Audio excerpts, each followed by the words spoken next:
Hi, thank you so much for joining us today. I'm Jessica, and welcome to the Charles M. Schulz Museum as we get to share this really exciting panel joined by 5 amazing cartoonists that I can't wait to introduce. After we hear about their work, we'll allow time for questions from the audience, so please submit any questions you have through the Q&A function. And now, and don't forget, after the session, run out and buy all their books because they're amazing reads for audiences of all ages. And now I am really excited to announce and introduce Gail Galligan, the creator of New York Times bestselling graphic novel adaptations of The Babysitters Club, Dawn, The Impossible 3, Christie's Big Day, and Boy Crazy Stacy by Anne M. Martin. Michelle Mee Nutter is the illustrator of the graphic novel Allergic by Megan Wagner Lloyd. Her work has been recognized by the Society of Illustrators, 3x3 Magazine, Creative Quarterly, and more. Molly Knox Ostertag is the author and illustrator of the acclaimed graphic novels The Witch Boy and The Hidden Witch, and the illustrator of several projects for older readers, including the webcomic Strong Female Protagonist and Shattered Warrior. She will also talk about her newest work, The Girl from the Sea. Maria Scrivan is an award-winning syndicated cartoonist and New York Times best-selling author. Her Laugh Out Loud comic, Half Full, appears daily in newspapers nationwide and on GoComics.com. Maria licenses her work for greeting cards, and her cartoons have also appeared in Mad Magazine and Parade. Her graphic novels, Nat Enough and Forget Me Not, were released in 2020 to great acclaim. Shannon Wright has illustrated 2 picture books, My Mommy Medicine and I'm Gonna Push Through, and provided the cover art for Betty Before X and Strange Birds, a field guide to ruffling feathers, in addition to illustrating the graphic novel Twins. So these works feature diverse characters learning to define their identities. They are often female, independent, problem-solving, learning self-acceptance, and carrying the stories all on their own. So let's put our virtual hands together and welcome our panelists so we can jump right on in. Hello. Hi. Thank you everyone so much for joining us today. I am gonna just jump right in for a question and see who wants to start. And I'm wondering how comics and graphic novels today are different from when you were young readers. Well, I think it's really exciting. There's such a giant boom in comics for young readers that we really didn't, I don't think any of us had growing up. I remember trying to get into superhero comics and just feeling like this is so complex and doesn't feel like it's for me as a young girl. And it's been amazing. I mean, I think Raina Telgemeier is obviously the person that we thank for starting this amazing wave of comics for young adults. But yeah, I think we're all a part of it. Definitely. It's nice to see this gradual shift into something that I feel like, and maybe you all can agree, but we were kind of on the outside of. We were watching other people's stories be told in this way, and it's nice to provide that for so many young girls.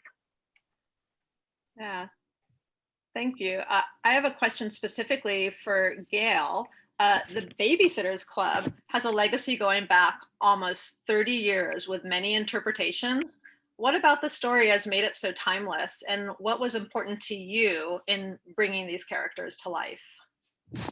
That's a great one. If I knew how to create a truly timeless story, I'd be rich and famous forever. But my guess is, well, I grew up loving the Babysitters Club. These were coming out at the perfect time for me. I was reading these stories about young people who were like me. I could see a bit of myself in each of the members of the Babysitters Club, and they were having all of these adventures that I could relate to my own life. I felt a lot like Marianne, who was so shy, but was also learning how to communicate with her friends and adults over the course of the series. That helped me. These are timeless stories. They're hopefully always going to be young people who, have questions, have problems, and are looking for answers, but also want to have a good time. These stories are fun. When I'm thinking about how to adapt these characters, how to share them, I'm really looking for how to share what I love so much about each of these characters and hoping that you come along with me for the ride. It's great. I love it. Thank you. Thinking about kind of developing characters, Shannon, in Twins, how much creative license did you have in developing the characters? I pretty much got to do what I wanted. Varian was very gracious and just let me kind of explore and create this world. So I had almost complete creative license, except for, you know, he mentioned a few things in the beginning with some character descriptions, but from there I just built up the characters myself. And yeah, so. What influenced you in developing their individual look and styles, since you have to kind of distinguish them visually? Yeah, so it's no surprise they're twins, so, and they're identical twins. So I wanted to make sure that came true, that the audience and also the characters in the book were being stumped on, I can't tell these girls apart. But I wanted to give them certain expressions and just like features and just like accessories to tell them apart. Fran has her ears pierced and has like a tiny cut on her chin. And she's also more expressive in her face, whereas her sister is a little bit more reserved. So that's how I decided to distinguish between these identical twins, which if anyone has ever met identical twins, it can be hard to tell the difference between them. Thank you. I know a bunch of you, this is a work with other creators. And Michelle, I'm wondering if you can kind of tell us what that process looks like for you, having someone else write and then you illustrate. Yeah, of course. It was a lot of fun. Megan and I worked really closely together, and I wasn't too sure what to expect. This is my first foray into comics at all, so I had no idea going into it. The only frame of reference I kind of had was working with an author for a picture book, and that's very different. They keep them very separate. And Megan and I got a chance to go over the characters, figure out what we wanted the look to be, and now we're the closest friends. I feel like we have conversations all the time, and we're working on a new book together, and we feel like this book is even more collaborative now that we've worked together already. Great, thank you. Maria, I know that Nat Enough, that series focuses on self-discovery and self-acceptance. So can you tell us why you chose those themes? Yeah, definitely. So middle school is really a time of trying to fit in, and also a time that we forget what makes us unique, makes us amazing. And I also, in that idea of self-acceptance and self-worth, wanted to explore the idea of bullies, but also that our biggest bully can be ourselves in the form of self-criticism and self-doubt. And in particularly sometimes with young girls and older girls, that can be an issue. And also this idea of, instead of focusing on who we aren't or what we can't do, focusing on who we are and being the best selves we can be. Yeah, that's definitely a great message for young readers, and I want to return to that. But Molly, I know you have a new book coming out. So can you tell us a little bit about that project? Is it similar thematically to The Witch Boy, or? Yeah, I have a book coming out on June 1st of this year called The Girl from the Sea, which is from Scholastic. It's a little bit older. It's sort of a teen supernatural romance about a girl falling in love with a sulky. And it's fun. It's definitely like a different thing than The Witch Boy. I knew I wanted to do a standalone. I knew I wanted to go more into the realm of young adult and like get to Joss and like kissing and stuff, because I'm just like, that was like not for middle grade at all.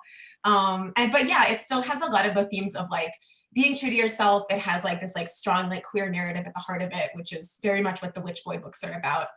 So I think that kind of like my interests and stories are kind of like very much focused on like people learning to love themselves and also learning to connect with other people and sort of like those transformative relationships. So I think we saw that in Witch Boy with like Esther and Charlie and Ariel kind of like helping each other become more themselves. And that's sort of the theme of this relationship too. Yeah, well, so it sounds like Maria and Molly, like the self-acceptance and discovering and loving yourself is a real important message to get across. Yeah. So I'm wondering, Gail, Shannon, and Michelle, what do you hope young readers are getting from your work? I'm hoping that readers are being able to, again, discover themselves. my book takes place in middle school. A lot of our books take place around that age of middle school. And it's an age where it's hard to see the value in yourself. And that's something that, is always something you're always going to struggle with as you get older and stuff. But I'm hoping that readers reading this know that you're not alone. This is a really scary time. It's a new time, and that you have people in your corner who are there to help you through these rough times and get you through those like awkward stages. Because believe me, there's so many awkward stages. I just read Twins and I thought it did such a good job of just conveying the like epic highs and lows of middle school. And yeah. Yeah, like that's definitely a big one. Oh my gosh. I think like aside from I hope people have fun and also think, wow, Gail drew a nice classroom that one time. For me, a lot of these books are really about communication. Learning how to express your needs to other people so that you can move forward like in your relationship, whether that's friendship, romantic, or like a parental type relationship. I really hope that young people can read these and think about, how they could become better at talking about what they need and understanding like if you mess up one time, that's not the end of the world. Like people are still going to be able to talk to you and work things out. Yeah, Michelle, what are you hoping readers get? I think a big part of why I love this genre so much is seeing characters that are of this age group that are talking about their feelings and exploring their identity and kind of pushing boundaries that, wasn't present for us when we were growing up. And I really hope kids can walk away stronger and have a better sense of identity and where they want to go and who they want to be. And that just is really exciting.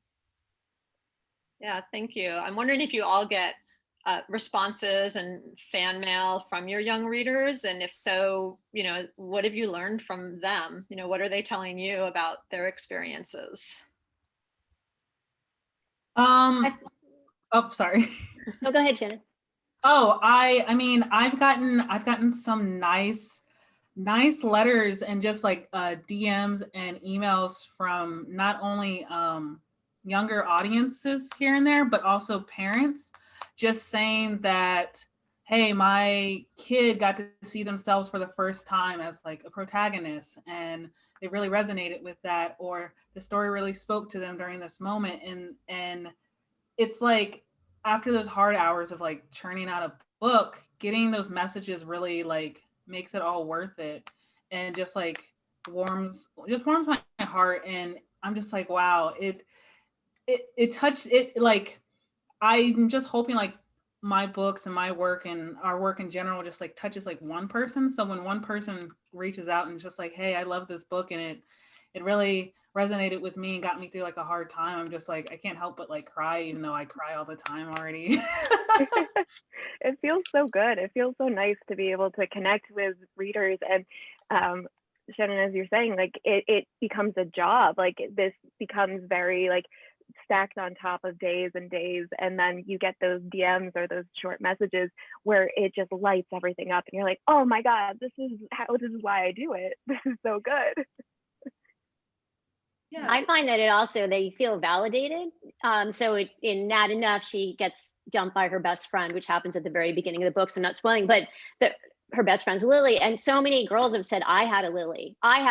So I like this idea that they feel seen and heard and validated in their feelings. Gail or Molly, did you want to add, or you sort of already hit on it a little bit? 100% agree. Although like whenever a kid posts, like a little drawing like, hey, like I just wanted to share this character, here's my version. It's like, oh no, That's the best. Yeah, it's really fun. I always really loved fantasy growing up. That was like superhero comics I couldn't get into, but like young adult fantasy, which so often features girls, that was like my bread and butter. I read them so quickly.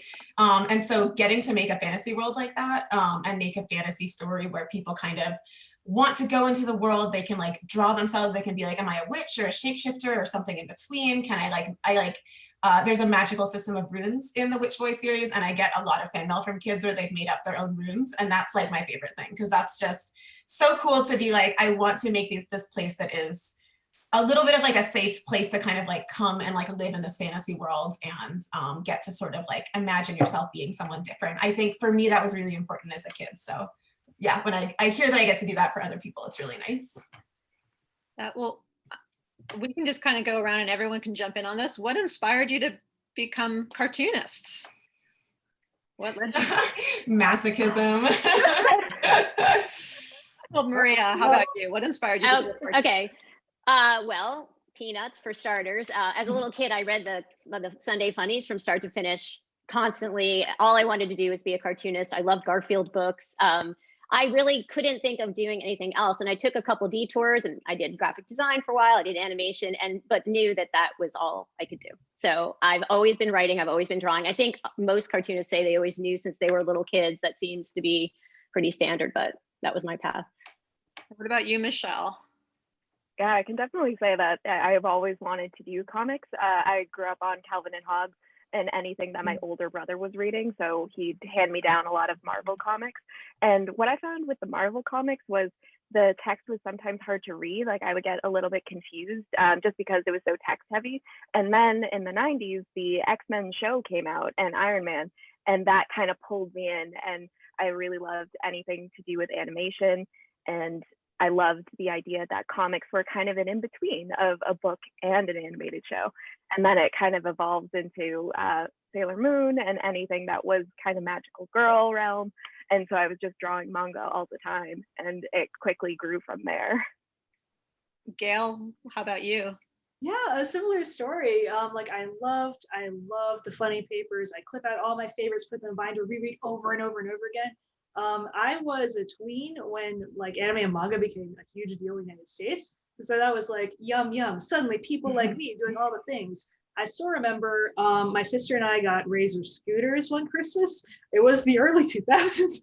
But the thing is, we went outside and started scooting around the neighborhood. Inspired by Sailor Moon, with our neighbors, we started fighting evil on our scooters. Like, you know, psychic blast, go, go, go. I go home and draw those adventures in comic form like every single night. Like, hey, look, like that's us. You have to like it. And that was my like validation and like sharing comics with people. And I kind of didn't stop after that. I love that story. The Razor scooters. Oh man. How about you, Shannon? What got you into cartooning? It was definitely just cartoons and anime and manga. I could not get enough of it. Like Pokemon came out and I was like, what is this? This is amazing. I was like, I have to draw. Like my life is to draw now because I've seen the way. And so that got me into it. My dad got a newspaper. Bought a newspaper every single day. And then he would read his newspaper and then hand me the comic section. And I was like, thanks, Dad. And so I got into it that way. He was into Marvel comics. And I had a bunch of I have a bunch of older dude cousins and stuff. So I was just like consuming whatever they were giving me. And I drew, like drawing just felt right. And also I was not great at English, so I was like, I'm just gonna draw. And then I eventually went to art school, and I don't know why I didn't put two and two together. I was doing illustration because I went to school for illustration, and then I was like, I have all these story ideas, what am I supposed to do with all of these? And then I was like, wait a minute, you can combine the two. You can combine illustrations and storytelling together to make a comic. And from there, I mean, here I am. So Well, I want to come back to the here I am in a minute, but Molly, what inspired you to jump into cartooning? Yeah, I think like a little similar to Shannon. I think just like you start out drawing, I think every single kid draws. And it's like, I feel like really lucky that my family encouraged me to keep drawing. And I just always wanted to put stories down. And so for a while I was like, I'll be a fantasy novelist, like, because I love reading fantasy books more than anything else. And kind of just realizing that I could bring the images into it and that was a way to help people access the stories. And that like I had all these ideas.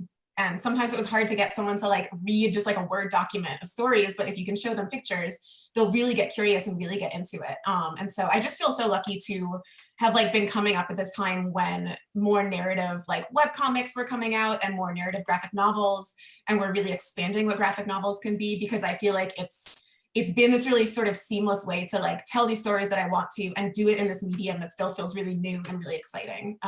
So yeah, I work in animation as well, which I also love for like different reasons, but there's something about graphic novels where it's just like, I can do all of it myself and I can really just sit down and do my idea and you know, control the acting of the characters and the color and the layout of the page and control the pacing of the story. Like, it's so cool to just do like exactly what I want to do in a comic. So they have a very, very special place in my heart. Well, you said it great when you said, you know, everyone draws. I mean, it's true. I can imagine that so many people out there wanted to be cartoonists or envision that as a fantasy career when they're younger, and not everybody gets there. So how'd you get there? How'd you reach this goal? I guess I'll just go around and start with Maria. Like, how'd you get published? What's your journey? So a lot of persistence. I guess, like I said, I was always drawing when I was a kid. I would draw high school assignments as cartoons. If there was any creative essay, there was 100% chance I was drawing a comic. So I was doing this my whole life. And then I got involved in doing hand-drawn cell animation just out of school. So I was drawing in betweens, literally like every single step. And then I kind of took a detour into web design and graphic design, but I was there kind of trying to build my cartooning into it. It didn't work. So I knew I had no choice but to be a cartoonist. So I basically, my client list got shorter for design and larger for cartooning things. And I started pitching all over the place.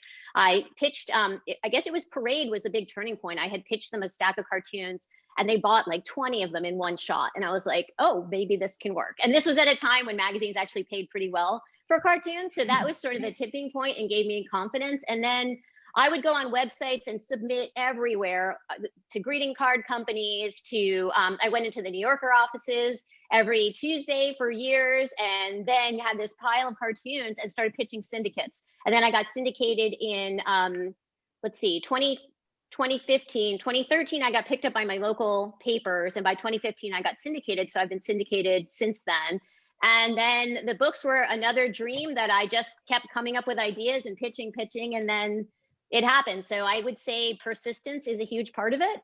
Literally never give up if it's something you love to do. That was my path.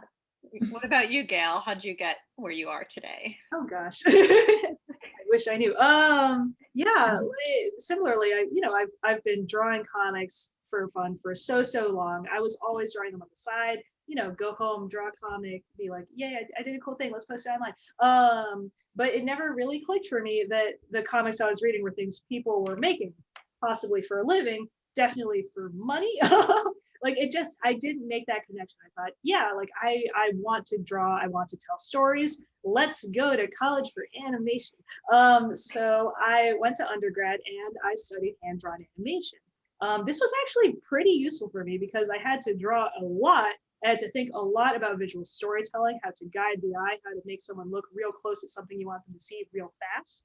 That was actually really cool and useful. It helped me hone in on what exactly I wanted to do with storytelling and get more into storyboards. But I graduated in New York in the year 2010.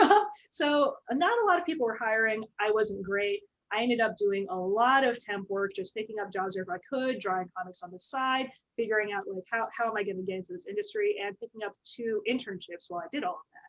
One was for an animation studio that was going under. People were leaving every single day. It was terrifying. And one was for a graphic novelist. I got to go into her home office, help erase all of her pencils, scan stuff in, just see for the first time somebody who was doing this really cool thing for a living, what that could look like, ask questions, start to say, oh, this is what I really want. This is something I could do.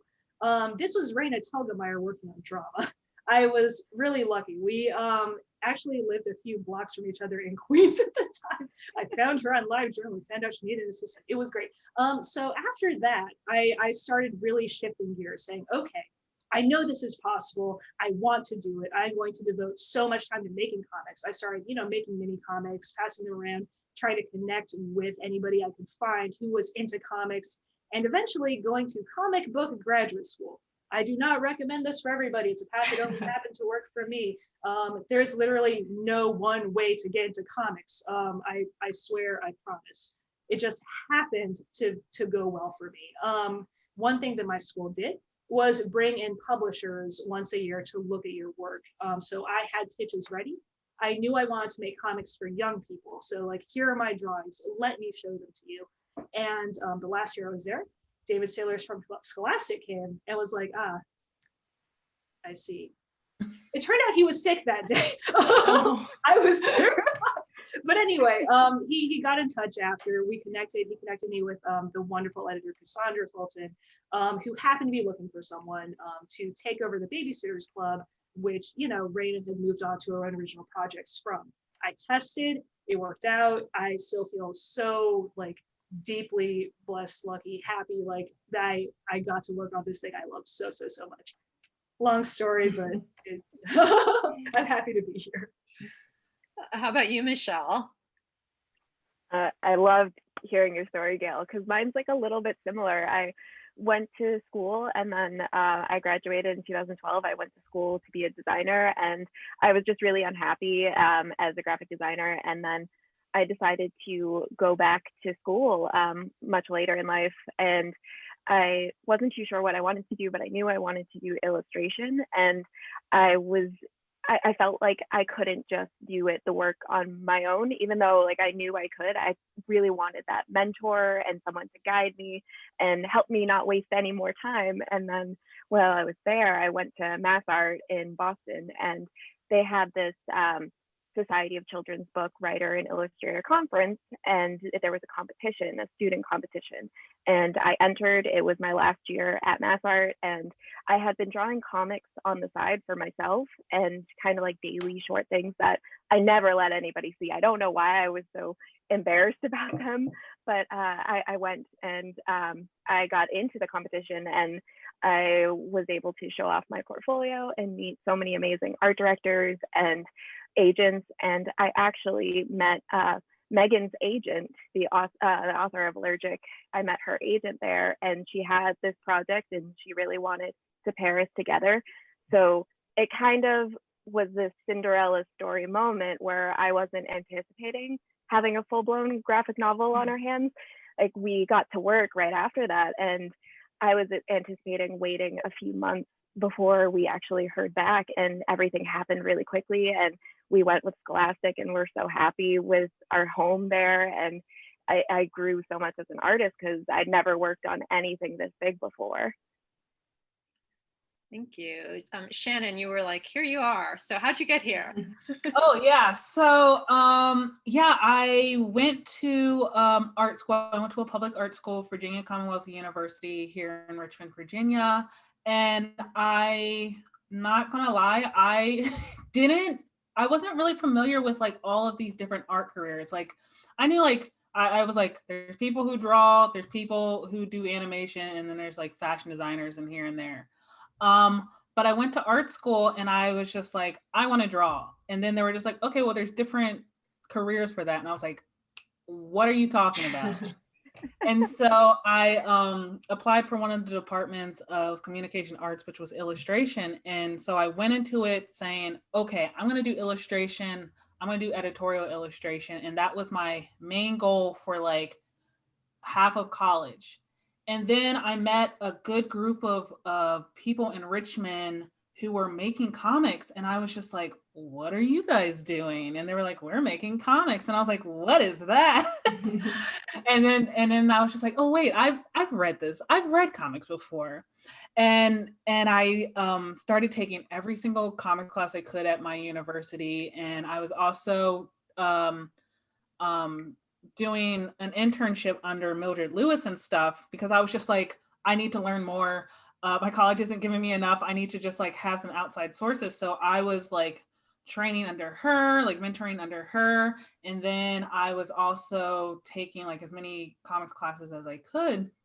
And then I came out of college, but I was just still mainly doing editorial illustration. I hadn't even considered picture books yet. I hadn't even considered graphic novels. I was just like, yeah, comics are fun. I do them here or there for like a website, or, you know, make my own comics for conventions.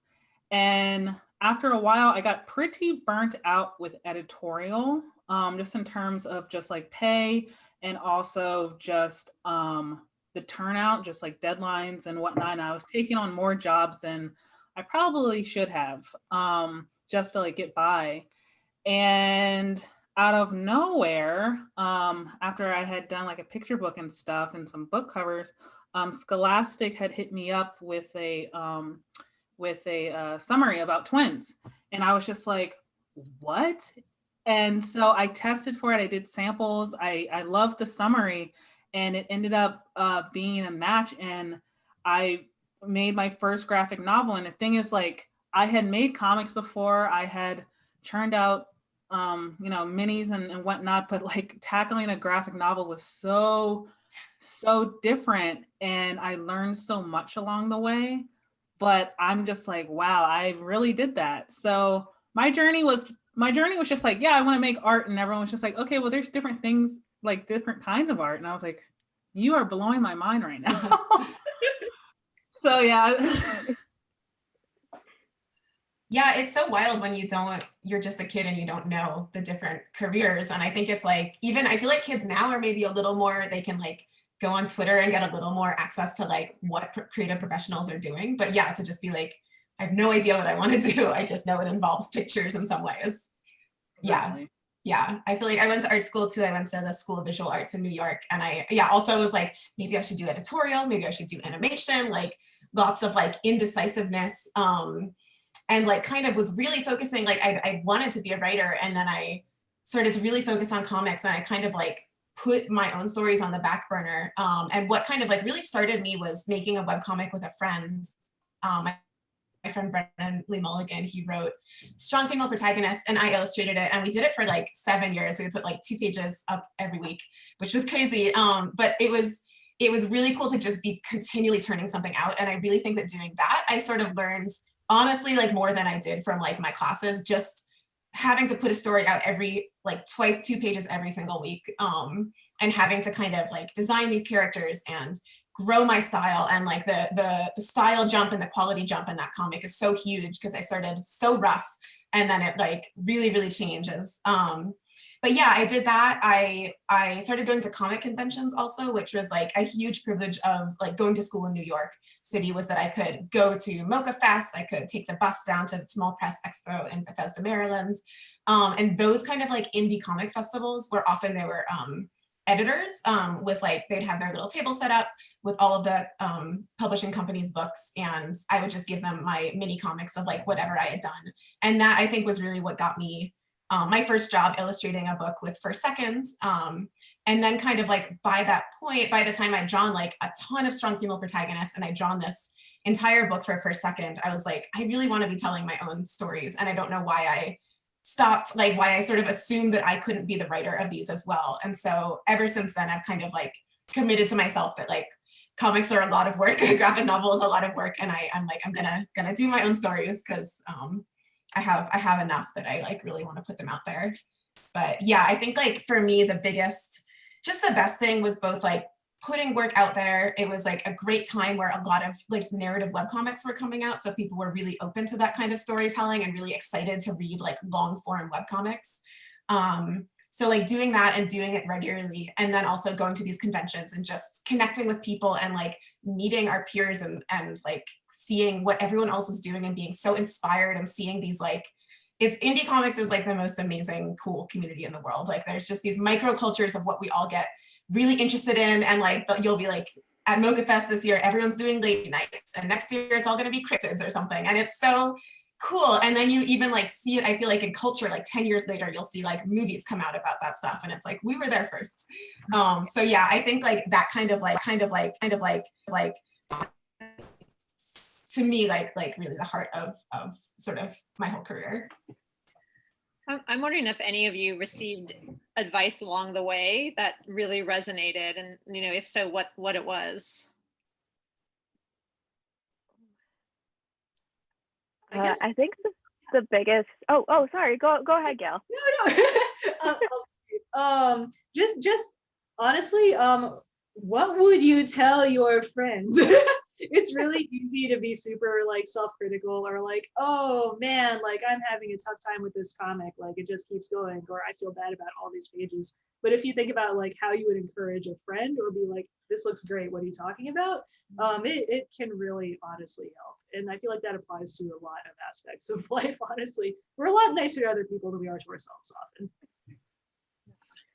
Oh, that's so true. And you can hear yourself as you're drawing being so harsh on yourself. And then if you were, with another person and they were doing the same exact thing, you would be cheering them on. So that's such good advice to have, because we can get so down on ourselves sometimes. And I think my favorite advice was to pay attention to what you like and just focus on that. Don't try to please anyone else. Look for feedback, but don't let that derail you from what you truly love to do and who you truly are. Yeah, I think that's like the advice that I always give to people, because I think it is so, especially when you're young and you're finding your voice, you're like, okay, well, this is popular, so I'll try to do this. And really the most genuine and most interesting work that you will make is what you specifically are interested in.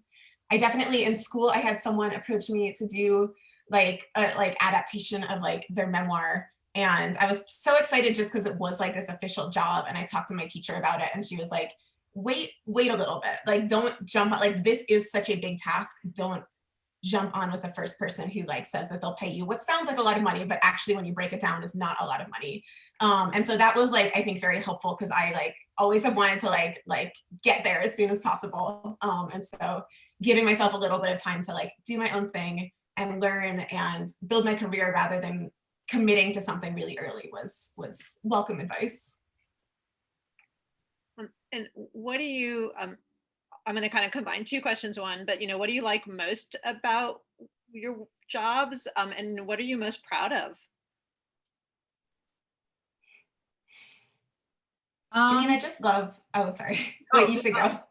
I think I'm most proud of that I was able to complete something, because I'll admit, like, it's very hard to complete something from start to finish. So I'm most proud of that I was able to, despite how long it took, I was able to finish a single project. And I think that's enough to celebrate. Even if you don't finish, just like being able to just create something is enough to celebrate. And I guess what I like most about my job is that I'm always growing, that I'm always learning, that I'm always like, even everyone on this panel, I'm always like looking at what they're doing and just like trying to find ways to implement it into my work and stuff, because I think my favorite part about the job is just the process of becoming a better artist and coming to just understand your likes and dislikes and implementing that into your work. So yeah, I'm most proud of the fact that I'm just like, I'm creating something despite outside despite like life. I think that's what I'm most proud of. I'm able to create just even the most tiniest thing despite like life struggles from day to day. Just to agree with Shannon, I think even completing a graphic novel is such a tremendous feat when you really look at it. And it's very hard to even explain what's involved in the amount of time and revisions and changes. And I feel incredibly proud to have done that now a few times. And I think it's one of those things, like if you looked at the scope of it, it's hard to believe. And I remember a friend of mine, I'd asked for advice and he said, all of a sudden one day you have a book. And I kind of had that in the back of my head, and he was right. All of a sudden one day I had a book. So that, and also to have the comic now I'm coming in my 8th year of a daily comic. So I don't know exactly what the math is on that, but that's like, it's a lot. To have that consistency. I always had a tendency of getting really excited about something and then kind of forgetting about it. But this has been my consistency, and it's something I always come to and I find the most joy in. So there's no question of doing it. I kind of have to do it at this point. Oh my God, that's so many comics. I can't even do the math. That's amazing. Yeah, I think like books are so interesting, because it is every time I I'm in the middle of doing it, I'm like, this makes me happier than anything else. I am like in the zone. I love this. And I finish and I'm like, this is the best thing ever. And then when I consider making another one, I'm like, I don't know how I did that. That was not me. I will never be able to do it again. Like, I don't think I can draw. And so it's like, I think there is just this aspect of trusting yourself that, again, like I thought for a while that I had to work with a writer because I thought that my ideas wouldn't necessarily be worth being in a book or be worth, the effort of drawing. And to really sort of learn like it is a lot of effort, and it's best when you trust yourself and you're like, this cheesy thing that I love, this thing that I loved when I was a little kid that still resonates with me, like these themes or these tropes, like I can bring those in and really honor them and honor what I like, and get to make something very new. And it's really cool. And it's like, you sometimes do that and you don't even end up knowing what you've made. I think The Witch Boy is a really special book for me, and I get a lot of responses from people who are queer and say that it's helped them like figure out their gender identity or feel like more comfortable with themselves or explain a part of themselves to like a family member or a friend. And that's so, like, I wrote that book when I was so young and like didn't know about that stuff necessarily. And it is so special and such a privilege and an honor to be able to like put out something that was true from my heart and then have other people find like their own truth in it. That's like, it's like the most beautiful thing about books, I think. Thank you so much. We actually have so many questions flooding in from our amazing online audience that I want to allow time. We're not possibly going to be able to answer all of them because I'm looking at like 60 different questions in our Q&A, but I'm going to toss some out. And I know that one that comes up again and again is, sort of, and I'm going to combine two of these, what advice you have for beginning cartoonists, and someone else is kind of asking, what are some of the most important things that a beginner cartoonist should be focusing on? Make comics. Just make a lot of them, opt for quantity of like your output, because the only way you'll learn is just by putting things out. True. And like, you might feel bad, like not every page is going to feel like the best page. Sometimes you'll want to like tear it up halfway through and stop, but try to remember that just means you're learning as you go. If you can see mistakes, it means you're already ahead of your hand, and that's amazing. The next page you make is going to be even better. If you keep on going, you're only going to keep on improving, because comics take so many drawings, you guys, so many. I just remembered my favorite piece of advice that I got in art school was that like, if you have one good panel on a page, like that's it. Like you can pick the one good panel and the rest can be whatever. And I think about that all the time, where I'm like, this one will shine and the rest I'll do quickly. And it's fine. People are reading it. It's not a painting they're staring at. It is a book that people are reading. So yeah. Yeah. I think the idea of drawing a lot and writing a lot and reading a lot, and also to echo what you guys just said, this idea of nothing's really that precious. It's kind of like making sandcastles. Each drawing brings you the next drawing, each bit of writing brings you to the next writing, and you're constantly evolving. And what you're creating now is going to be, what you're creating 10 years from now is going to be very much different from what you're creating now. And it's exciting to watch that process. We have another question I'm going to kind of combine together, but everyone's sort of excited to hear who inspired you? Who are your mentors? What graphic novels did you read when you were growing up that made you become who you are today? I want to say that I don't remember reading too many graphic novels growing up, but when I got to college, I took it was a cool class. It was a gender studies class via comics that was brand new, and I got introduced to Linda Berry, and I was like, wow, this woman is the most amazing person I've ever heard about in my life. And she really did get me on my way of like comics making and just making me realize that it was something that I could do. Reading her stories just like opened up a world of like possibilities and stuff. So Linda Berry is definitely an inspiration, continues to be an inspiration, along with just all of my friends. Like I have so many friends making comics, and each and every day they post updates, they post sketches, and I'm just blown away by them. Like I'm excited to make comics because my friends are making comics and I just want to make comics with my friends. It's true here.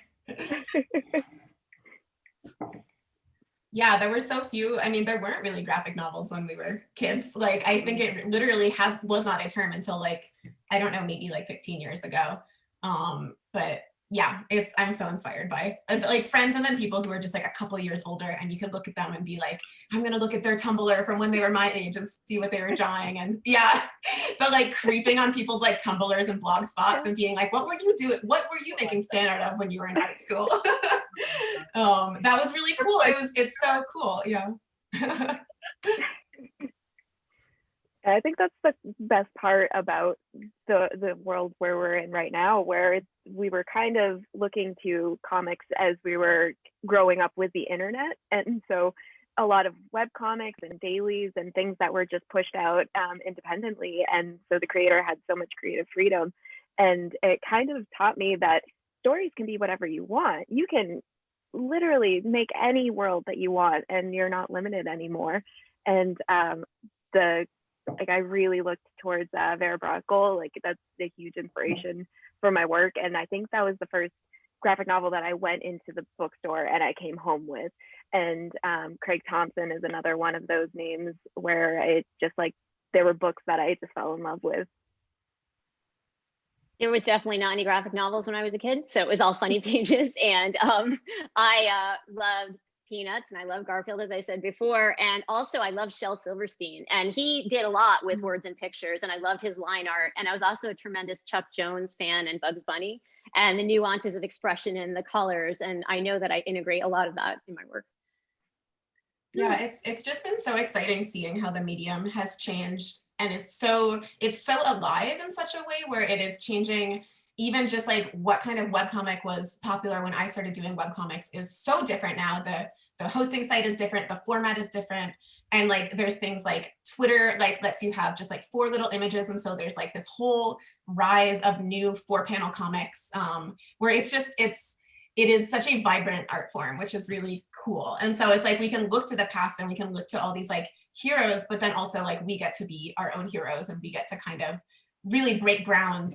It's funny thinking about like advice, because I'm like, a lot of the advice I got I have ignored or purposely broken because comics is so new, and like what we're doing, there shouldn't be a lot of rules. We do get to explore and like really play and invent. Like, I don't know, there's like, it's like this like vast sort of wilderness that we get to explore. Yeah, well, sort of along those lines, talking about, how much the graphic novel and cartoonist world has really just exploded lately.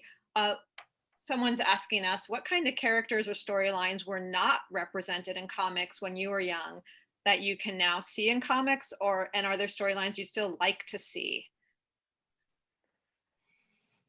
So many I want to see. I look out into the world around me, and the world is so diverse, and I didn't realize how much representation I was starving for until I started getting older and seeing other Korean creators put themselves into books because they just became so tired of not seeing themselves. And I remember weeping and crying when I first saw a character who looked like me. It was even just recent where I went to go see Crazy Rich Asians, and I'm in the movie theater bawling my eyes out because I never saw characters who looked like me in, I would say, the Western mainstream that fell in love. And that was a huge deal. And so when we're creating stories, I want to see so much more. I want to see all walks of life, wherever you come from, gender, the whole spectrum. It's just so beautiful that way. Yeah, like every kid deserves that mirror. We still have a long way to go, but I am excited for all the progress we've made, for sure. We have a couple fan specific questions. So everyone's raving about how much they love all your work, and which is just so wonderful. So Shannon, we're getting some questions and wondering if there's going to be a second Twins, and if you have anything you would like for people who love Twins, what else would you recommend that they check out? Is there going to be a second book? Maybe. Yeah, I guess I can say maybe. fingers crossed. Let's fingers cross it. And if there's any books I can recommend along the same lines of twins or just like in that realm, I love the graphic novel Be Prepared. I love that graphic novel so much. So if you have a chance to check out Be Prepared, please do that. Also, my cat is just like meowing outside my door. So yeah, that's my answer. Twins too? Maybe. Wink, wink. So yeah. It just makes sense. Yeah, it just makes sense. I'm curious if anyone else has books you'd recommend that are sort of along the lines of what you're creating that our readers should all be checking out. I love Jen Wang's work. She's someone that really, really inspired me in art school. She was definitely one of those people whose like blog I was creeping on. Yeah, she does like really, such a diversity of work and so many graphic novels at this point. Prince and the Dressmaker is like my all-time fave, but I feel like she's done a lot that are just like so relatable and like just about like small kids like and teens, like I don't know, just living their lives and like getting into situations, which is so fun. Like stargazing exploded my entire heart. I need to read that one. I haven't read that one yet. So good. So good. Be prepared to cry. Be prepared to cry. Yeah. Okay. Oh my gosh. Manga Rec, Witch Hat Atelier. If you haven't picked this up, I came prepared. It is, if you like being creative, if you like magic, it's about a bunch of kids who learn how to do magic by drawing little symbols, and it's so pretty, and they're all so good. They're beautiful children. I love this series. Wow. Where? Here's a question just for Molly. Someone's wondering, what inspired the Witch Boy story? Yeah, the Witch Boy really came about, like, as I said, it's like the first thing I've really written. And I was thinking about what I really loved, the stories that I really loved as a kid. My very favorite author was Tamara Pierce, who's this like fantasy author who writes about badass girls kind of like sometimes dressing as boys or often like doing things that are like traditionally for men. And I was like, I love that. I felt so empowered by those books, and there's so little going the other way. I really couldn't think of a lot of stories about boys like wanting to do a girl thing. It seemed like that was still stigmatized in a way that, like the only girl on the football team is a different story than like the only boy on the cheer squad. And so I was really interested to kind of like explore that other angle. And sort of that was like really the heart of it, was thinking about this world of magic that was very gendered. I grew up in upstate New York, which is full of like new age hippies. And so it's like a little bit based on that culture. And looking at a young person who kind of wants to cross those boundaries and wants to push them, and like Aster, the character, knows what is true about himself, but like it doesn't quite fit into the world. And so I think it really started as a book about like crossing gender lines and gender nonconformity. And I think sort of as I was working on it, as I like found out more about myself, like it became like much more of a queer allegory. But I always really wanted to have it be this like, have it capture the experience of like not fitting into the gender role that you're expected to as a kid without necessarily putting specific words on it, because the characters are very young, and I wanted to kind of like give the characters this space to like explore themselves and learn and grow without exactly being like, this is like specifically like what this character's identity is. So yeah, it sort of became just like a real kind of like love letter, I think, to like kids who don't conform to like their gender. And yeah, sort of a way to show them as the heroes, and to like give them a group of friends and like have them, get to sort of go on these magical adventures. Do you know when we'll get to look for the Netflix series?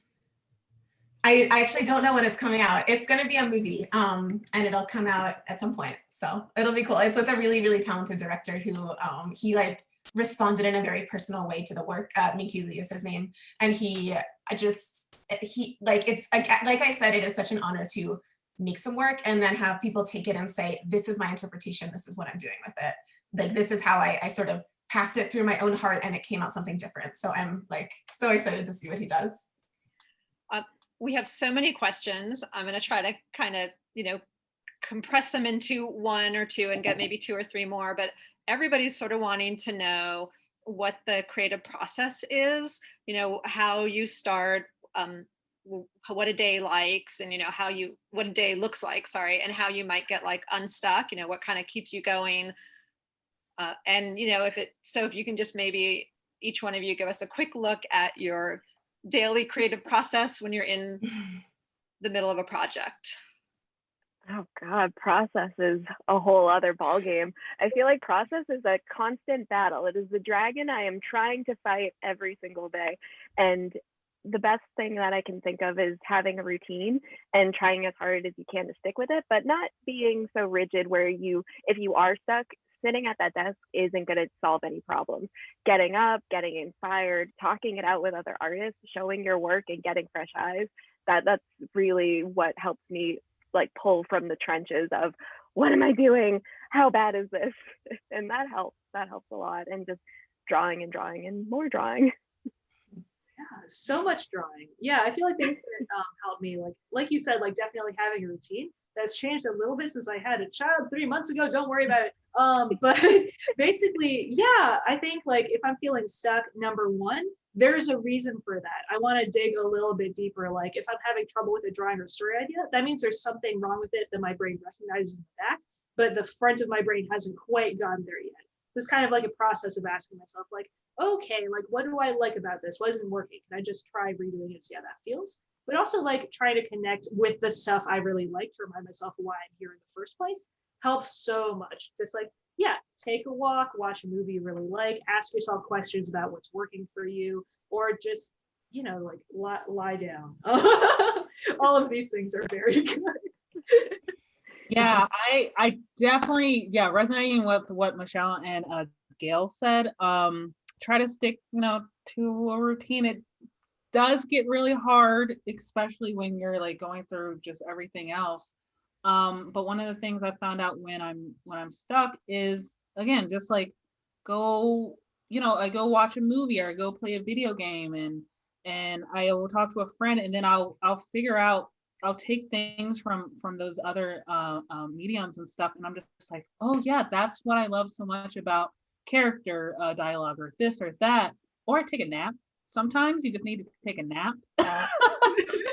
Yeah, I don't know how many times I've just been so frustrated, and then I just take a nap, and then I wake up and I'm like, all right, I'm good to go. I guess I was just cranky. I'm that way with food. Yeah, adding to what Shannon said about the nap, I'm a big meditator, and that helps me tremendously to kind of just do 20 minutes of tuning out and then coming back. Also going for walks and runs help if I'm really stuck. And then I also figured out, I always thought I would call it procrastinating, procrastinating, procrastinating. I thought that I was wasting time, but I realized if I just changed and did something that was still kind of making something, even though I'm making cookies or a pie, I mean, I'm also eating them, but that's part of the process. But something about that really like helps feed the other part of creativity. It's almost like I have to do something kind of productive, but not in the same way. And that kind of gets things moving. So I guess, and cleaning too. I always thought I was wasting time, but when my studio gets crazy, sometimes I have to declutter in order to think again. So, yep. Yeah, I feel like process for me is like it changes depending on what point of the graphic novel I'm on, and also like if I'm working another job or something. But I think something I really is in like the last couple of years as I've been like drawing graphic novels regularly is that I almost have to split myself and be like, there's like the part of me that's like the athlete, and then there's a part that's the coach. And so, because I like, when I get in the zone, I will draw all day and like into the night, and I'll draw really intensely. And so it's both like pacing myself and then also recognizing like, okay, so maybe I drew that book in like 6 months, which is crazy short, but like sometimes it just happens. But that means that I need to take 6 months off and like not be drawing regularly, or else like my body will get tired and my brain will get tired. And so I think kind of just, really paying attention to yourself and thinking to the future, realizing that it's not just about one day's work, it's about like a year's worth of work if you're doing a comic. And I have a few rules for myself, like, I want to have the script really, really finalized before I draw anything, because it's so much easier to change writing than it is to change drawings. And I never skip pages. Like, even when I'm like, oh God, this is such a hard scene to draw, let me just get to the cute scene where they're talking and it's just faces. Like, you have to draw it, because if you don't do it, then you're never gonna do it. So I think I get very like rigid with myself personally. That's for me. Like, other people might work in a different way, but like I get really strict with myself about like, I'm going through the story step by step, and I think, and just being gentle, and realizing that there's days that you'll be on, and especially in like pandemic times when like routine gets a little bit oppressive for me. Like, the days when I'm on, I'm like, sure, I'll draw all night. Like, I'm feeling good today. That's so rare. The days when I'm off, which are much more common, like being gentle with yourself and giving yourself the time to step back, because I think the hardest thing is getting burnt out as a creator, because that's really, really hard to come back from. And it's hard. I think that every young artist, you can hear about it from older artists, but you will just learn it yourself by like doing it. But yeah, when you start to feel yourself getting burnt out, when you start to feel your nerves getting really rubbed raw by drawing, to just step back and give it a little space, because that takes a really long time to recover from. So I'm going to go for one last question and then I'm going to ask everyone to tell us a little bit about what you're doing next. So we got to hear from Molly about the new graphic novel coming out. So I want to give everyone else a chance to talk about your upcoming projects. But first, we have creators in our audience from age 8 all the way up. And, they're all asking what advice you have. Is it, what can you suggest is the best way for them to become cartoonists? Just start right now, right here. Grab computer paper and a pencil, or if you have a tablet, just start doodling and try doing like a day in your life, little snippets. That's a good way to kind of take something that's mundane and think about, how can I make this exciting? How can I push this visually? And then you'll just grow from there, and just don't ever stop. Just keep going. If you really love it and it brings you joy, and every day you're excited to draw again, then that is a good thing, and just follow it. And also to have fun and make yourself laugh, because that's the best part of the whole process. It's true. Comics are a lot of work, so you might as well have a good time. I'd say it's scary, but try sharing your comics with people. The coolest thing about making comics is that they're really easy to reproduce or put online and share with people. See how they react, see what works for you. Just like make a comic, print it out, give it to a pal, and like enjoy the smile on their face. It's so rewarding, I promise. Yeah, I just want to reassure everyone that you making comics already confirms that you're a cartoonist. So you're already a cartoonist. It's just a matter of this whole like, am I a professional cartoonist? No, you're a cartoonist right now, and you're just going to continue to get better. And like everyone said, have fun. Just do some dailies. Like you can make a comic about your cat screaming outside your door right now. You can make a comic about just like baking, just stuff to just make you excited about drawing, because like you'll definitely feel it when you're not excited. And sometimes it's hard to keep that excitement. So I would just say, yeah, you're a cartoonist, and yeah, just be prepared to like make mistakes, and don't beat yourself up too much, because just again, like you wouldn't talk to your friend that way. Like don't treat yourself that way if you can help it. Well, yeah. Oh, go ahead. No, Molly. Oh, just like starting with small projects that you can finish, because it is such a good feeling to finish something, even if it is just like a little 4-panel strip. And just you just have to do it and pay attention to what you love, and also recognize that comics is like, so it's ridiculous, like of the visual storytelling mediums, this is the only one that you can do just yourself, like just sitting down at a table like that. Like you can't do animation like just yourself. You need other people. You can't make a film just yourself. It's so accessible. And that also means that you're doing so many different things. You're designing and writing and staging and pacing it and everything. And so let yourself love the parts that you love, and like don't stress if you're not good at the parts that you're not good at. I'm really good at emotional conversations. That's my favorite thing to draw. I will never draw a good background, and like I've made my peace with that, and it is fine. It's not where I put my points. Like I have like only so much energy and time to spend on it, and I'm going to spend it where I know that my comics are about emotional conversations. So it's more important that that part is good. So learning what you are excited to tell in your own story also translates to the art side of it. Don't feel like you have to master every single thing, because again, it's crazy that we do all of this, and it's what you choose to focus on is what makes you like a special individual artist. Well, you all have amazing graphic novels out with Scholastic already, and we know Molly has another one coming out. So Maria, you also do a daily comic strip, so you have quite a full plate. But Yes. What's next for you? Well, absolutely, Nat. The third book is coming out August 3rd, and I just started the fourth book, which doesn't have a title yet. So, and that's for the next following fall. So what is that? Yeah, and the daily comic you can read on Go Comics, half full every day. Michelle, what are you working on next? Will it be another Allergic? Ooh, yes. I am actually working on another graphic novel with Megan. It isn't a sequel, but it is still within the same realm, and it's about a really big family and that dynamic. I'm so excited to draw sibling rivalries and all that fun shenanigans.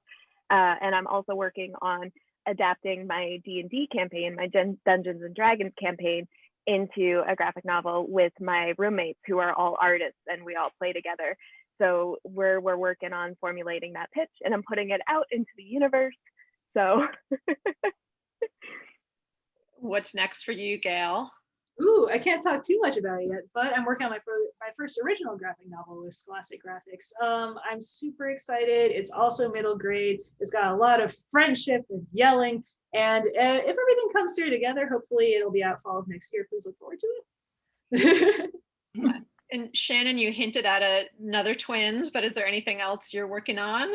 I'm finishing up a picture book, and hopefully I will be pitching and getting together some of my own original stories, because I look forward to having Shannon time and producing some Shannon originals. Well, thank you all so much for joining us today, and thank you to our online audience. I'm sorry that we could not get through the amazing questions you had, but I do encourage everyone to run out and pick up all these amazing books.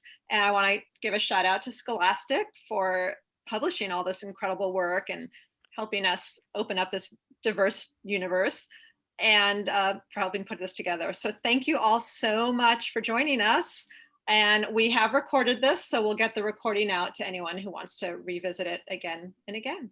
So thank you so much, Maria, Michelle, Thank Gail, you, Shannon. You've been thank amazing. you. Thank you. Thank you.